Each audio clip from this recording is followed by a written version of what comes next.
Hello students, कैसे हैं आप सभी।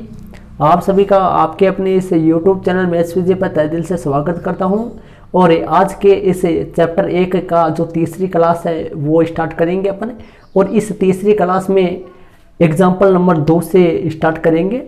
और इससे पहले स्टूडेंट्स, आपने यदि 2 वीडियो जो मैंने चैप्टर 1 के जो 2 वीडियो पहले करवा चुका हूँ उन दोनों पार्ट को आपने नहीं देखा है तो आप इसी वीडियो के आई बटन और साथ ही डिस्क्रिप्शन बॉक्स में चैप्टर 1 की प्लेलिस्ट का लिंक लगा दिया है मैंने, वहाँ पे लिंक पे जाके आप जरूर से उन वीडियो को पहले देखें। और इसी के साथ स्टूडेंट्स, नया सत्र 2021-22 में जो विद्यार्थियों कक्षा 10 में प्रवेश करे हैं उन सभी को मेरी ओर से बहुत बहुत ही शुभकामनाएं उन विद्यार्थियों के लिए। तो चलते हैं आज की इस क्लास में। और आप सभी को एक विनती है कि सभी जो कक्षा 10 के जो नए स्टूडेंट्स हैं, जो आपके दोस्त हैं और कभी जो परिजन है, उन सभी कक्षा 10 के स्टूडेंट्स तक वीडियो को ज़रूर शेयर कीजिए। और साथ ही एक बार सारे मिला के लाइक ज़रूर से कर दिए वीडियो को, जिससे क्या है कि मनोबल मेरा बढ़ता रहे, मैं इसी के साथ आपके लगातार कार्य करता रहूँ। तो स्टूडेंट्स, दूसरा पार्ट जो है वो स्टार्ट करते हैं। श्री गणेश अपन करते हैं आज के वीडियो का। तो आज के वीडियो में एग्जाम्पल नंबर 2 है, उससे अपन स्टार्ट करेंगे। एग्जाम्पल जो 2 है वो आपके मोबाइल की स्क्रीन पर आ चुका है, वहाँ से आप एग्जाम्पल 2 देख के मैं यहाँ से मेरे पास जो बुक अवेलेबल है उसमें से देखता हूँ। तो यदि आपने इसी के साथ यदि आप पेन और रफ कॉपी लेकर आप तैयार हो जाइए अंकित करने के लिए। और साथ ही स्टूडेंट्स, आप अपनी फेयर कॉपी है वो भी आप ले आइए, फेयर नोटबुक। और बुक के लिए मैंने पीछे वाले वीडियो में भी कहा था, फिर भी मैं कर रहा हूँ। आप यदि बुक आपसे नहीं मिल रही है तो आप बुक को अपने मोबाइल के द्वारा डाउनलोड कर लीजिए। यदि डाउनलोड करने में आपके कोई दिक्कत है तो मैंने डिस्क्रिप्शन बॉक्स में मेरा व्हाट्सअप नंबर मैंने लगा रखा है, तो मेरे व्हाट्सअप ग्रुप भी लगा रखा है। व्हाट्सअप ग्रुप के लिंक द्वारा व्हाट्सअप ग्रुप में ज्वाइन हो सकते हो आप, वहाँ से आपको बुक अवेलेबल करवा दी जाएगी। तो चलते हैं एग्जाम्पल 2 में। एग्जाम्पल 2 जो है आपके सामने है। तो एग्जाम्पल 2 जो स्टूडेंट्स, एग्जाम्पल पहला जो है एग्जाम्पल मैंने पीछे वाले वीडियो में करवा दिया है।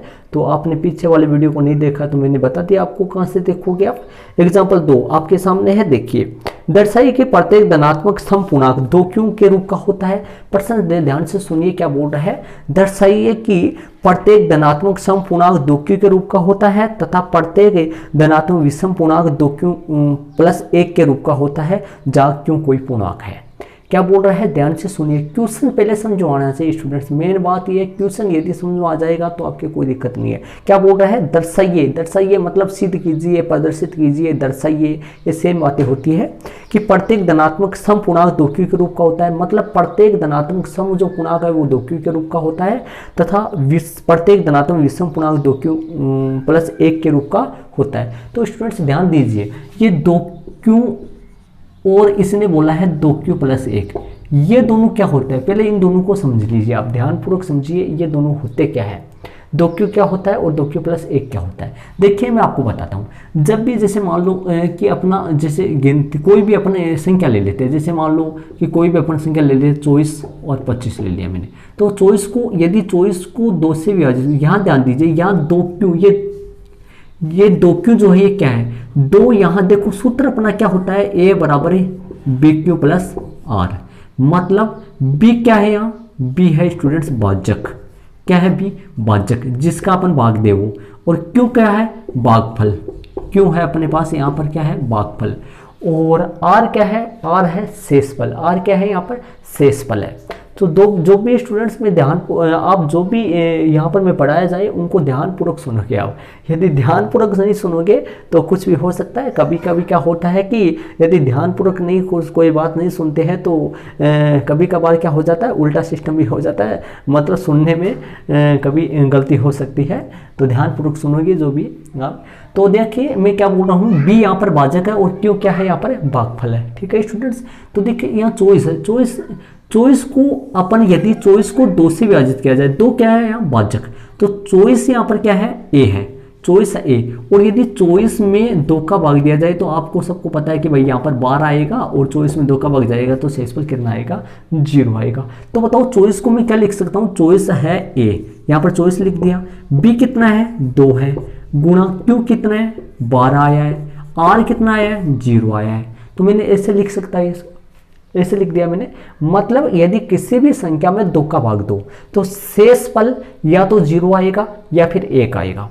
और शेषफल 0 कब आएगा, जब वो संख्या जिसमें 2 का भाग पूरा पूरा चला जाए, अर्थात वो संख्या सम होगी तो ही उसमें 2 का भाग पूरा पूरा जाएगा और तब वो 2q के रूप की होगी। किस रूप की होगी, 2q के रूप की होगी। और यदि विषम होगी तो उसमें 2 का भाग जाने के बाद में शेषफल 1 बचेगा। जैसे 25 है, 25 को मैं क्या लिखूंगा, 25 बराबर 24 गुणा 25 बराबर 2 गुणा 12 प्लस 1। ये अपन 25 को लिखेंगे। 25 यहाँ पर क्या है, ए बराबर 2q प्लस 1 हो गया।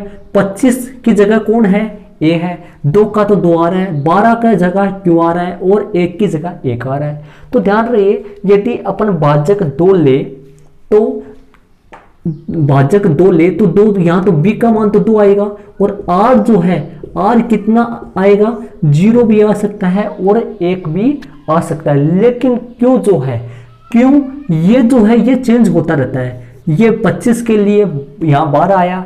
जैसे मैं यहाँ पर यदि मैं 27 करूं, यदि स्टूडेंट्स यहाँ पर अपन 27 करें तो 2 का भाग दे तो 2 13 दूनी 26, यहाँ पर 13 आएगा, यहाँ पर 1 आएगा। तो कहने का मतलब मेरा ये है, सम संख्या 2q के रूप की होती है और विषम संख्या 2q प्लस 1 के रूप की। 2q और प्लस में 0 आता है जो कि 0 शेषफल होता है और 0 जो होता है वो लिखे वरना ना लिखे कोई गलती नहीं होती है। तो ध्यान दो, जैसे मान लो अपन बात करूं मैं, मान लो बात करता हूँ 37 की, तो 37 और 38 की उस रूप की है। ये देखो, ये तो 37 बराबर 2 गुणा 18 दूनी 36 होता है, 18 प्लस 1। और ये इसको क्या लिखूंगा, 38 बराबर 2 गुणा 18 दूनी 36 और 18 दूनी 38 19 प्लस 0। तो इसको मैंने क्या लिखा, a बराबर 2q प्लस 1। इसको क्या लिखूंगा, a बराबर 2q प्लस 0। मतलब ये तो क्या हो गया, a बराबर 2q हो गया, 2q हो गया और ये क्या हो गया, a बराबर 2q प्लस 1। तो 37 किस रूप की है, 2q प्लस 1 के रूप की। 37 किस रूप का है, 37 का रूप कौन सा है, 2q प्लस 1। और 38 का रूप कौन है, 2q। क्यों, क्योंकि 37 में 2 का भाग जाने के बाद में शेषफल 1 बचेगा और 38 में 2 का भाग जाने के बाद में शेषफल 0 बचेगा। 0 अपन नहीं लिखेंगे। ठीक है स्टूडेंट्स, तो इस तरीके से कोई भी संख्या है वो या तो 2q के रूप की होगी या 2q प्लस 1 के रूप की। मतलब कोई भी संख्या या तो 2 का भाग जाकर 0 शेषफल बच सकता है या कोई भी संख्या में 2 का भाग जाकर शेषफल 1 बच सकता है। मतलब 2 का भाग जाने पर या तो शेषफल 0 बचेगा या शेषफल 1 बचेगा, ये कहना है मेरा। अब चलते हैं अपन आपके एग्जाम्पल नंबर 2 में करवाता हूँ। एग्जाम्पल नंबर 2 में ध्यान दीजिए आप, उदाहरण नंबर 2। और क्योंकि एग्जाम में अपने को क्वेश्चन वगैरह नहीं लिखना होता है, इस तरीके से हल लगा दिया है मैंने इस तरीके से। अब चलते हैं एग्जाम। दर्शाइए कि प्रत्येक धनात्मक सम पूर्णांक 2q के रूप का होता है और प्रत्येक विषम धनात्मक पूर्णांक 2q प्लस 1। तो सबसे पहले धनात्मक पूर्णांक अपन मान लेते हैं, माना कि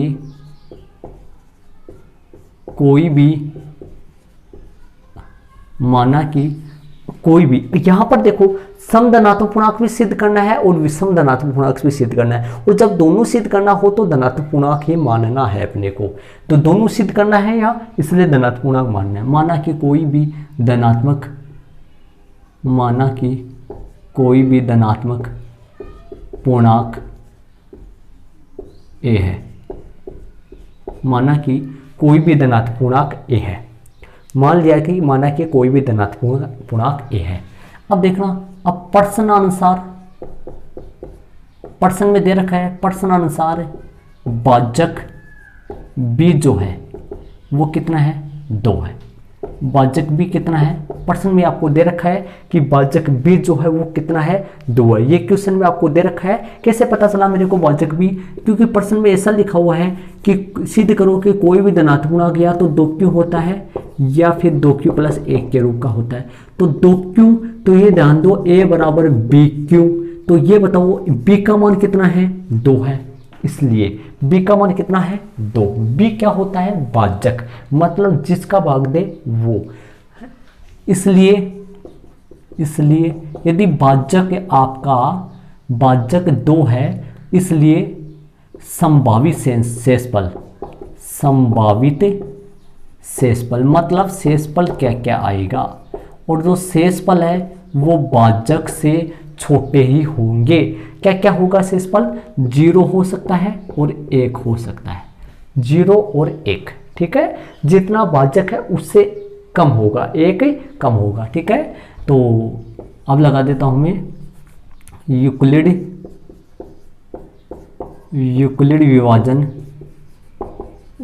विभाजन एल्गोरिथम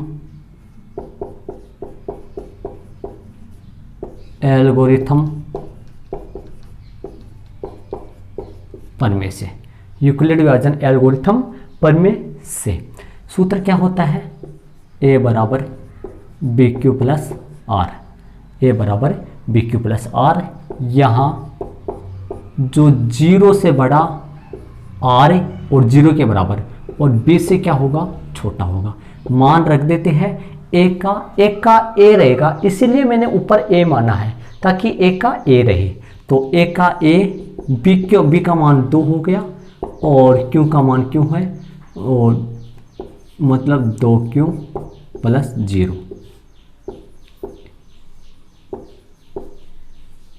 या a बराबर 2q प्लस 1 हो गया। मतलब एक बार मैंने क्या लिखा, r जो है वो 2 कहाँ से आ गया, a का मान a है, 2q और 0, मतलब r का मान यहाँ पर 0 लगा दिया और r का मान यहाँ पर 1 लगा दिया, मतलब 0 तो यहाँ आ गया, 1 यहाँ आ गया। इसको थोड़ा सा हल करके क्या लिख सकता हूँ मैं, 2q, और ये वैसा का वैसा। अब यहाँ 2 कंडीशन बन गई, देखो एक तो ये बन गया, एक मतलब एक तो शेषफल 0 आए तब का बन गया, एक शेषफल 1 आए तब का बन गया। तो चलते हैं आगे यहाँ पर लिख देते हैं, यहाँ 2q, यहाँ 2q, फिर कोमा लगा के 2 से भाज्य है, यहाँ 2q 2 से भाज्य है, इसलिए 2q समधनात्मक पूर्णांक, इसलिए 2q जो है वो क्या है, समधनात्मक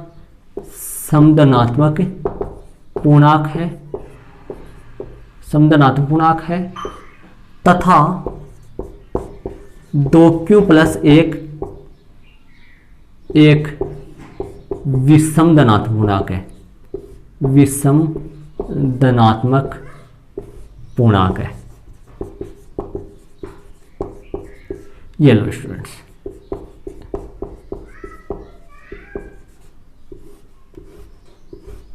हो गया अपना। देखो मैं वापस बता देता हूं आपको, एक बार ध्यानपूर्वक सुनिए। देखो यहाँ 2q 2 से भाज्य है, देखो 2q, इसमें देखो 2 कॉमन लिया जा सकता है, इसलिए यहाँ से अपने को ये पता चल रहा है कि इसमें ये 2 से भाज्य है, और जो भी 2 से भाज्य होगा वो पक्का ही सम कौन सा होता है, कोई भी सम संख्या कैसे होती है, कौन सी होती है, ऐसी संख्या जो 2 से भाज्य हो वो तो सम होता है। तो यहाँ 2q 2 से भाज्य है, इसलिए 2q सम धनात्मक पूर्णांक है, इसलिए 2q 1 या 1 लगा सकते हैं, इसलिए 2q सम धनात्मक पूर्णांक है, तथा 2q प्लस 1, इसलिए 2q सम धनात्मक पूर्णांक है, और 2q सम धनात्मक पूर्णांक है, जो शेष सारे बच गए वो क्या हो गए, फिर विषम हो गए। तो इसलिए 2q सम धनात्मक पूर्णांक है तथा 2q प्लस 1 एक विषम धनात्मक पूर्णांक है। इति सिद्धम, ये हो गया अपना सिद्ध। देखो इसमें क्या होता है स्टूडेंट्स, यहाँ पर सम और विषम दोनों सिद्ध करा रहा है। ये 3 प्रकार के क्वेश्चन आएंगे। ऐसा क्वेश्चन आएगा जिसमें सम और विषम दोनों सिद्ध करवाएगा, ऐसा क्वेश्चन आ सकता है जिसमें केवल सम सिद्ध करवाइए, और ऐसा क्वेश्चन आ सकता है जिसमें केवल विषम सिद्ध करवाइए। तो ये एक ऐसा क्वेश्चन है जिसमें सम और विषम दोनों सिद्ध करवा रखा है। ठीक है स्टूडेंट्स, तो सम और विषम दोनों सिद्ध करवा रखा है, तो दोनों की लाइन मैंने लिख दी। नीचे ध्यानपूर्वक देखो, दो लाइन है, इसलिए एक तो सम वाली लाइन है, एक विषम वाली लाइन। यदि सम सिद्ध करवाता तो स्टूडेंट्स यहां तक ही आता, यहां तक ही आता, और यदि विषम ही सिद्ध करवाता तो ध्यान रहिए यहां तक पूरा आता। सम और विषम सिद्ध करवाया इसलिए भी पूरा ही आएगा, और सम सिद्ध करवाता तो यहां तक आता, और विषम सिद्ध करवाता तो भी पूरा ही आता। क्यों? देखो, विषम सिद्ध करवाता तो पूरा क्यों आता? देखो, ये जो सम है, सम, ये दो क्यों को मैंने सम क्यों बता दिया, ये लाइन इसलिए दो क्यों समधनात्मक पूर्णांक है, इसलिए दो क्यों एक समधनात्मक पूर्णांक है, यहाँ दो क्यों और कोमा लगा के एक, दो क्यों एक समधनात्मक पूर्णांक है। तो ये दो क्यों एक समधनात्मक पूर्णांक क्यों हो गया? क्यों? क्योंकि दो क्यों दो से भाज्य है, दो क्यों यहाँ दो क्यों दो से भाज्य है, इसलिए दो क्यों एक समधनात्मक पूर्णांक है। अब ये समधनात्मक पूर्णांक है, तो शेष जो बच गए वो सारे क्या हो गए? विषमधनात्मक पूर्णांक हो गए। तो बताइए विषमधनात्मक पूर्णांक किस बात से सिद्ध हुआ है? सम वाले से सिद्ध हुआ है। विषमधनात्मक पूर्णांक किस पे डिपेंड है? सम पे डिपेंड हो गया। तो कहने का मतलब जब समधनात्मक पूर्णांक सिद्ध करेंगे तो विषमधनात्मक पूर्णांक सिद्ध होता है, और यदि समधनात्मक सिद्ध करना हो, समधनात्मक पूर्णांक ही सिद्ध करना हो तो ऊपर तक ही आ जाएगा, मतलब नीचे वाली विषम वाली लाइन नहीं आएगी। बाकी तरीका ये रहेगा, ऐसा क्वेश्चन आपको एक्सरसाइज 1.1 में तीसरा क्वेश्चन है या फिर चौथा क्वेश्चन है, मेरे को कंफर्म ध्यान में नहीं है, आप देख लेना। ऐसा क्वेश्चन सेम टू सेम है, लेकिन उस क्वेश्चन में केवल विषम सिद्ध करवा रखा है। जैसे मैं अभी कराऊंगा आपको एग्जाम्पल नंबर तीसरा, उसके जैसा है वो एग्जाम्पल तीसरा अभी करेंगे, उस एग्जाम्पल में देखिए। अब इसमें और बता दूं मैं थोड़ा सा, देखिए माना कि कोई भी धनात्मक पूर्णांक है, देखो इसमें सम और विषम दोनों सिद्ध करना है, इसलिए यहाँ पर अपने को धनात्मक पूर्णांक ही मानना है। जब सम सिद्ध करवाइए तो सम धनात्मक पूर्णांक मानना है, और विषम धनात्मक पूर्णांक सिद्ध करवाइए तो विषम धनात्मक पूर्णांक मानना है। ठीक है स्टूडेंट्स, फिर प्रश्नानुसार भाजक भी, ये क्वेश्चन में से अपने को देखना है, क्वेश्चन में भाजक भी दिया हुआ मिलेगा आपको। ठीक है, जैसे इस क्वेश्चन में दे रखा है, इसलिए संभावित शेषफल, तो बताओ भाजक भी 2 है तो शेषफल क्या क्या होगा, ये आप खुद देख लेना, 0 और 1 होगा। कैसे? 1 कम होगा उससे। ठीक है, यूक्लिड विभाजन एल्गोरिथम प्रमेय से, यूक्लिड विभाजन एल्गोरिथम प्रमेय से, तो यूक्लिड विभाजन प्रमेय से भी लगा सकते हैं, यूक्लिड विभाजन एल्गोरिथम प्रमेय से भी लगा सकते हैं। a बराबर बी क्यू प्लस आर, यहाँ 0 से बड़ा r और b से छोटा होगा। a बराबर 2q प्लस 0, a बराबर, मतलब ये दो कंडीशन कहाँ से आ गई? देखो a तो a है, दो है, q है, बस सिर्फ r के कारण से आई है। यहाँ पर r मैंने 0 लिखा है और यहाँ पर r मैंने 1 लिखा है। r क्या है? शेषफल। तो 2 का भाग देंगे तो शेषफल या तो 0 आ सकता है या फिर 1 आ सकता है। कभी भी शेषफल 2 नहीं आएगा, कभी भी शेषफल 3 नहीं आएगा। कब? जब 2 का भाग देंगे तब। ठीक है स्टूडेंट्स, यहाँ 2q 2 से भाज्य है, इसलिए 2q एक समधनात्मक पूर्णांक है तथा 2q एक विषमधनात्मक पूर्णांक है। 2q प्लस 1 एक विषमधनात्मक पूर्णांक है इति सिद्धम, अपने को सिद्ध करना था इसलिए इति सिद्धम हो गया। तो ये अपना एग्जाम्पल नंबर 2 हो गया, इसको आप अपनी नोटबुक में जरूर अंकित कर लीजिए। तो इसी के साथ अपन चलते हैं स्टूडेंट्स। तो शायद ये एग्जाम्पल मैंने थोड़ा, देखो ऐसे थ्योरी है थोड़ी, बल्कि थोड़ा करेक्ट, मतलब जो तरीका है वो सेम आपको ऐसा ही करना है, तरीका सेम, ऐसे पर्सन सेम याद हो जाएंगे आपके। तो एक बार शायद थोड़ा बहुत कंफर्म आ गया होगा, या पूरा डिटेल से समझ में थोड़ा देखो 70-80% के करीबन आपके समझ में आया होगा। तो प्लीज़ वीडियो को एक बार लाइक जरूर से कर दो, एक साथ मिला के चलते हैं अपन आगे वाले एग्जाम्पल तीसरे में। एग्जाम्पल तीसरे का तरीका सेम यही है स्टूडेंट्स। एग्जाम्पल जो तीसरा है उसमें अपन चलते हैं। एग्जाम्पल जो तीसरा है वो आपकी मोबाइल की स्क्रीन पर आ चुका है, तो एग्जाम्पल तीसरे में ध्यान दो। एग्जाम्पल तीसरा देखो, दर्शाइए कि एक धनात्मक विषम पूर्णांक है। तीसरा एग्जाम्पल आपके सामने है, देखिए, दर्शाइए कि एक धनात्मक विषम पूर्णांक 4q प्लस 1 या 4q प्लस 3 के रूप का होता है, जहाँ कोई पूर्णांक है। दर्शाइए कि एक धनात्मक पूर्णांक 4q प्लस 1 या 4q प्लस 3 के रूप का होता है, जहाँ क्यों कोई पूर्णांक है। मतलब अब विषम धनात्मक पूर्णांक सिद्ध करना है। देखो अभी थोड़ी देर पहले 2 क्यों बोल रहा था, अब 4 क्यों बोलने लगे, तो वहां पर 2 क्या था? b था, तो यहाँ पर 4 क्या है? b है। b क्या है? भाजक। भाजक कौन होता है? जिसका अपन भाग दे वो। तो यहाँ पर b कितना है? b यहाँ पर कितना है जी? 4 है। तो b 4 है, तो बताओ r क्या क्या होगा? आर होगा 0, 1, 2 और 3, ये आर होगा। तो अपनी कंडीशन कितने बनेंगे, यदि किसी भी संख्या को अपन 4 से डिवाइड करें तो उस स्थिति में, उस कंडीशन में अपना शेषफल क्या क्या आ सकता है, 0 आ सकता है, 1 आ सकता है, 2 आ सकता है और 3 आ सकता है। जैसे अपन संख्या लेके देख ले 24, 25, 26, 27, ठीक है। अब देखो यदि मान लो इस 24 को किस रूप में लिखे, 24 को लिखेंगे a बराबर है, a बराबर है, a कितना है 24 है। यदि अपन 24 बराबर है 4 का भाग दे तो शेष भागफल 6 बार 4 6 का 24 और शेषफल कितना 0। ये तो हो गया 24 के बारे में। 25 के बारे में करेंगे, यहाँ 26 के बारे में करेंगे और यहाँ पर 27 के बारे में करेंगे, ठीक है स्टूडेंट्स। तो यहाँ पर इसी तरीके से 25 को करिए, 25 बराबर 4 गुना 6 प्लस में 1, ठीक है। और मतलब 25 में यदि अपन भाग दिया 4 का तो 4 6 का 24 और शेषफल कितना बच गया 1 बच गया। 26 के लिए करिए, 26 बराबर 4 गुना 6 प्लस में 2, 4 गुना 6 प्लस में 2, मतलब 26 बराबर 4 गुना 6 प्लस में 2, 4 6 का 24, 24 और 1 26 और 27 बराबर 4 गुना 6 प्लस में 3, ठीक है। ये हो गया अपने। अब आप आगे देखते हैं स्टूडेंट्स क्या हो गया, देखो ये a है और ये 4 है और ये q है, ये तो हो गया 4q प्लस 0, मतलब 4q हो गया, पूरा पूरा भाग चला गया तो a बराबर 4q हो गया। तो यहाँ कोई भी संख्या जब भाजक 4 हो, तब भाजक 4 हो तो 4q के रूप की भी हो सकते हैं। तो 24 आपका किस रूप का है बताओ, 4q के रूप का है, ठीक है। 25 बताओ किस रूप का है, देखो a बराबर 4q प्लस 1, 25 4q प्लस 1 के रूप का है, क्योंकि 25 में 4 का भाग दे तो शेषफल 1 बचता है। 26 में चले, 26 है a बराबर 4q प्लस 2 और 27 आपका a बराबर 4q प्लस 3।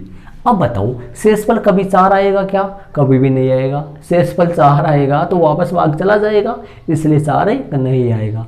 तो बताओ 24 आपका किस रूप का हुआ, 4q के रूप का। 25 किस रूप का हुआ, 4q प्लस 1 के रूप का।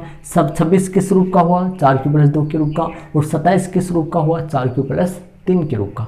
तो जब किसी भी संख्या में अपन 4 का भाग दे तो वो संख्या कितने प्रकार की हो सकती है, 4 प्रकार की हो सकती है। 4q या 4q प्लस 1 या 4q प्लस 2 या 4q प्लस 3। बताओ कितने प्रकार की हो सकती है, 4 प्रकार की हो सकती है। कब, जब भाजक भी कितना हो, 4 हो, मतलब 4 का भाग दिया जाए तब, ठीक है स्टूडेंट्स। तो बताओ 4। अब अपने को सिद्ध कौन सा करवा रखा है, सिद्ध ये दोनों करवा रहा है। क्वेश्चन में देख लीजिए, क्वेश्चन आपके सामने ऊपर है, क्वेश्चन में देख लो कि सिद्ध क्या करवा रहा है, कि सिद्ध करो कि कोई भी विषम धनात्मक पूर्णांक 4q प्लस 1 या 4q प्लस 3 के रूप का होता है। तो बताओ 4q प्लस 1 और 4q प्लस 3, 4q प्लस 1 किसका रूप आया था, 25 का। 4q प्लस 3 किसका रूप आया था, 27 का। तो आप 25 और 27 ये दोनों देख लीजिए विषम ही है क्या, विषम धनात्मक पूर्णांक ही होगा, विषम ही होगा। तो हो गया स्टूडेंट्स आपके सामने 25 और, मतलब कि यदि किसी भी संख्या में 4 का भाग दिया जाए तो वो संख्या 4 प्रकार की हो सकती है। 4q प्लस 1 या 4q प्लस 2 या 4q प्लस 3। लेकिन 4q प्लस 1 और 4q प्लस 3 ये तो 2 प्रकार की संख्या है, वो विषम होगी और बाकी 2 प्रकार की संख्या सम होगी। अब देखो इन दोनों ये दोनों संख्या ऐसे है, इन दोनों में से अपन 2 कॉमन ले सकते हैं। कैसे, इसको ऐसे लिख सकता हूँ मैं 2 गुना 2q। तो कोई भी संख्या को अपन 2 कॉमन ले तो वो संख्या सम होती है। इसमें भी 2 कॉमन ले सकता हूँ, 2 कॉमन लिया तो अंदर क्या बचेगा, 2q प्लस 1, ठीक है। तो और इसमें से 2 कॉमन नहीं ले सकता मैं, और इसमें से 2 कॉमन नहीं ले सकता। तो ये दो जो संख्या है 4q और 4q प्लस 2, इन दोनों में 2 कॉमन में ले सकता हूँ, अर्थात इन दोनों में 2 का भाग पूरा पूरा जा सकता है। और ऐसी संख्या जिनमें 2 का भाग पूरा पूरा जा सकता है वो संख्या होती है समधनात्मक पूर्णांक, और ऐसी संख्या जिनमें 2 कॉमन नहीं लिया जा सकता है वो संख्या होती है विषम धनात्मक पूर्णांक। तो अपने को विषम सिद्ध करना है, इसलिए ये दोनों विषम ही होंगी। तो मैंने डिटेल से समझाया है को। तो भाजक b कितना है, 4। तो बताओ कितने प्रकार की संख्याएं होंगी, 4 प्रकार की होंगी। 4q या 4q प्लस 1 या 4q प्लस 2 या 4q प्लस 3 प्रकार की, क्योंकि ये किस कारण से होता है, शेषफल के कारण से होता है। तो मैंने डिटेल से समझाया है आपको। अब मैं आपको क्वेश्चन स्टार्ट करूँगा। तरीका वो आएगा जो पीछे वाले सवाल में चला था, वही तरीका आने वाला है आपका। ठीक है। एग्जाम्पल नंबर तीसरा अपन करेंगे। Example number 3। चलो तो एग्जाम्पल तीसरा अपन करते हैं, ध्यान दीजिए। माना कि अब मैंने पीछे वाले सवालों में आपको ये कहा था कि यदि सम और विषम दोनों सिद्ध करवाए तो अपने को धनात्मक पूर्णांक मानना है, ठीक है। और यदि सम सिद्ध करवाए तो सम धनात्मक पूर्णांक मानना है, और विषम सिद्ध करवाए तो विषम धनात्मक पूर्णांक मानना है। तो यहाँ पर कौन सा सिद्ध करवा रहा है अपने को? विषम सिद्ध करवा रहा है, तो अपन विषम धनात्मक पूर्णांक ही मानेंगे एक को, ठीक है। माना कि कोई भी विषम धनात्मक पूर्णांक, माना कि कोई विषम धनात्मक पूर्णांक, माना कि कोई विषम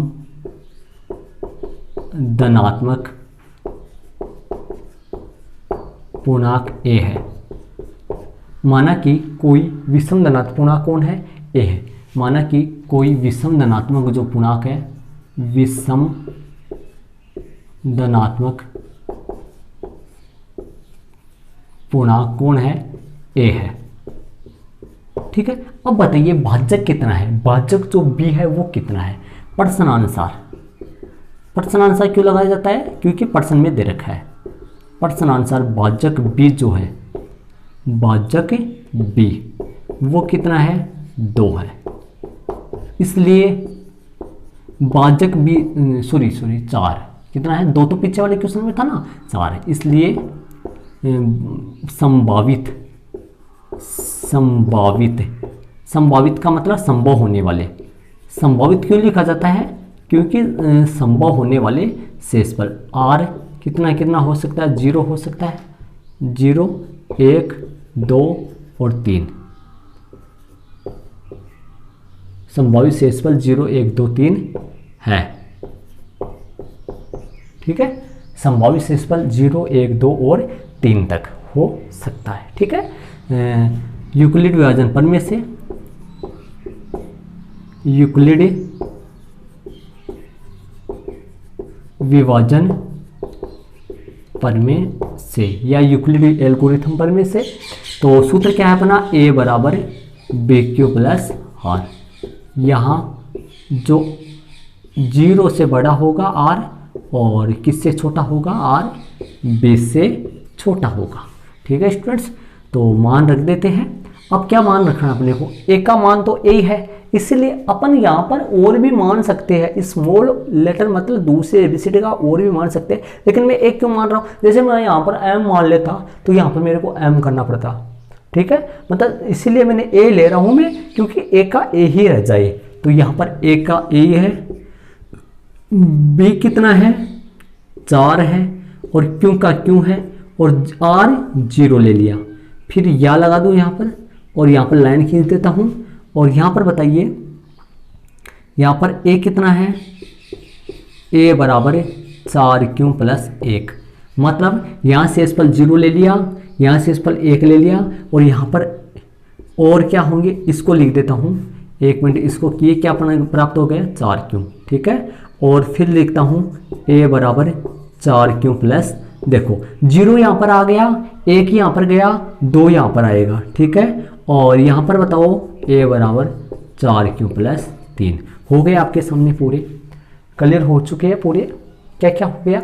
a बराबर 4q प्लस 0 मतलब 4q, a बराबर 4q प्लस 1, a बराबर 4q प्लस 2, a बराबर 4q प्लस 3। मतलब कहने का मतलब 0, 1, 2, 3 सम इधर आएंगे भी सम इधर आएंगे, ऑटोमेटिक बढ़ते जाएंगे। पहले आप यहाँ लिखना, फिर वहाँ लिखना, पहले यहाँ अपना आप ही सम इधर आ जाएंगे भी सम उधर आ जाएंगे, ठीक है स्टूडेंट्स।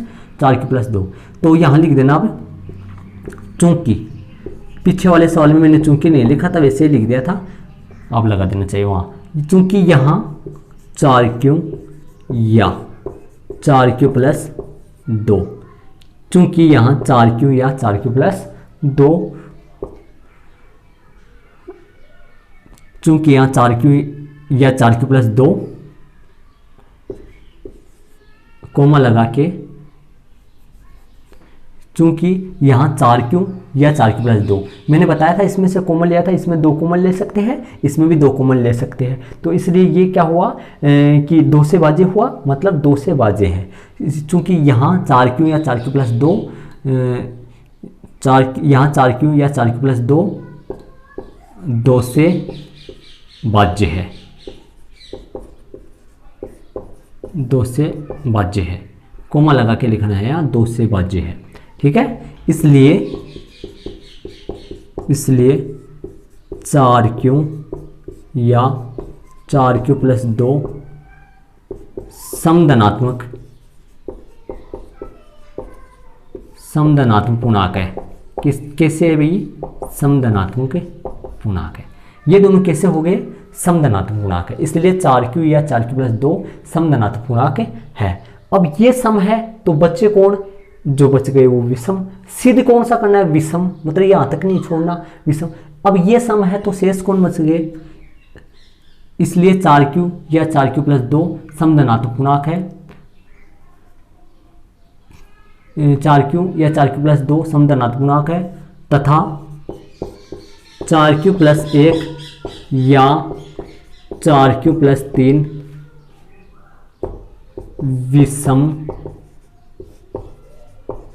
विषम धनात्मक पूर्णांक, तथा 4q प्लस 1 या 4q प्लस 1 या 4q प्लस 3 विषम धनात्मक पूर्णांक है। ये लो, ये आपका एग्जाम्पल नंबर जो है तीसरा वो क्लियर हो चुका है। एग्जाम्पल जो तीसरा वो क्लियर हो गया। तो ये आपका एग्जाम्पल तीसरा। एग्जाम्पल दूसरा और तीसरा दोनों एग्जाम्पल के रूप का ये विषम धनात्मक पूर्णांक है। अपने प्रश्न क्या कर रहा था? विषम ही सिद्ध कर रहा था। क्वेश्चन में क्या सिद्ध कर दर्शाइए कि एक धनात्मक विषम पूर्णांक 4q प्लस 1 या 4q प्लस 3 के रूप का होता है। तो मैंने क्या लिख दिया? तथा 4q प्लस 1 या 4q प्लस 3 विषम धनात्मक पूर्णांक है या के रूप का होता है। विषम धनात्मक पूर्णांक के रूप का होता है,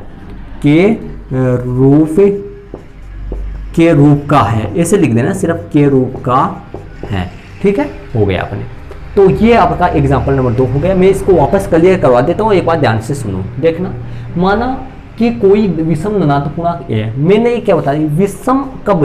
देखो, जब सम और विषम दोनों सिद्ध करने हो तो आपको धनात्मक पूर्णांक ही मानना है। ठीक है, और सम सिद्ध करना हो तो सम धनात्मक पूर्णांक ही मानना है, विषम सिद्ध करना हो तो विषम धनात्मक पूर्णांक। मतलब जब दोनों सिद्ध करने हो तो धनात्मक पूर्णांक ही मानना है, और सम सिद्ध करना हो तो सम मानना है, विषम सिद्ध करना हो तो विषम मानना है। ठीक है, प्रश्नानुसार भाजक भी कितना है? 4 है। संभावित शेष पर r कितना होगा? 0 1 2 3 होगा। ठीक है, यूक्लिड भाजनफल में से a बराबर bq प्लस r, ये 0, ये आपको पता है, परिभाषा में लिखवाया था मैंने। a 4q प्लस 0, 4q हो गया, 4q प्लस 1, 4q प्लस 1 हो गया। मतलब यहाँ पर शेष पर 0 लगा दिया, और यहाँ पर शेष पर 1 लगा दिया, यहाँ पे 2 लगा दिया, यहाँ पे 3 लगा दिया, तो 2 इधर आ गए, 2 उधर चला गया। ठीक है, 2 उधर चले गए। इसलिए चूंकि यहाँ 4q या 4q प्लस 2 से बाजे है, मतलब ये दोनों 2 से बाजे है। कैसे पता चला मेरे को? क्योंकि इसमें 2 कॉमन ले सकता हूँ, इसमें भी 2 कॉमन ले सकता हूँ, इसलिए। ठीक है, इसलिए 4q या 4q प्लस 2 समधनात्मक पूर्णांक है। इसलिए मतलब यदि ये 2 से बाज्य है तब 4q या 4q प्लस 2, मतलब यदि ये 2 से बाज्य है तो 4q और 4q प्लस 2 दोनों 2 से बाज्य है। इसलिए 4q या 4q प्लस 2 समधनात्मक पूर्णांक है, तथा तो शेष, या फिर तथा लिख दिया मैंने, जैसे लिखते हैं तो शेष कौन बचे? 4q प्लस 1 या 4q प्लस 3 विषम धनात्मक पूर्णांक के रूप के है। विषम धनात्मक पूर्णांक विषम तथा 4q प्लस 1 या 4q प्लस 3 विषम धनात्मक पूर्णांक के रूप के है, विषम धनात्मक पूर्णांक के रूप का है। ये हो गया स्टूडेंट से आपका एग्जाम्पल नंबर जो तीसरा है वो क्लियर हो गया। तो इसी के साथ अपना एग्जाम्पल 3 तक क्लियर हो चुके हैं पूरे। तो अगला वाला एग्जाम्पल एक्सरसाइज 1.1 के पहले एक एग्जाम्पल हो रहा है चौथा, उसके बाद में आपकी एक्सरसाइज 1.1 चलेगी। तो यहाँ तक के एग्जाम्पल जो है वो आप अपने नोटबुक में ज़रूर अंकित कर लीजिए।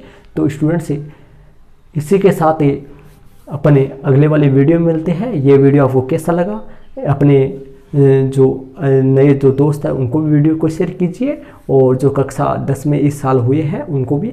और इसी के साथ ही आप वीडियो को लाइक ज़रूर से करते जाइए। और आप यदि अभी तक नए हो, चैनल को आपने सब्सक्राइब नहीं किया, तो ज़रूर से स्टूडेंट चैनल को सब्सक्राइब करना, क्योंकि अपना पूरा जो सिलेबस है 2021-22 कक्षा 10 गणित का, वो इस वीडियो पे इस चैनल के माध्यम से आपको पूरा करवाया जाएगा। तो ओके स्टूडेंट्स, थैंक यू, जय हिंद।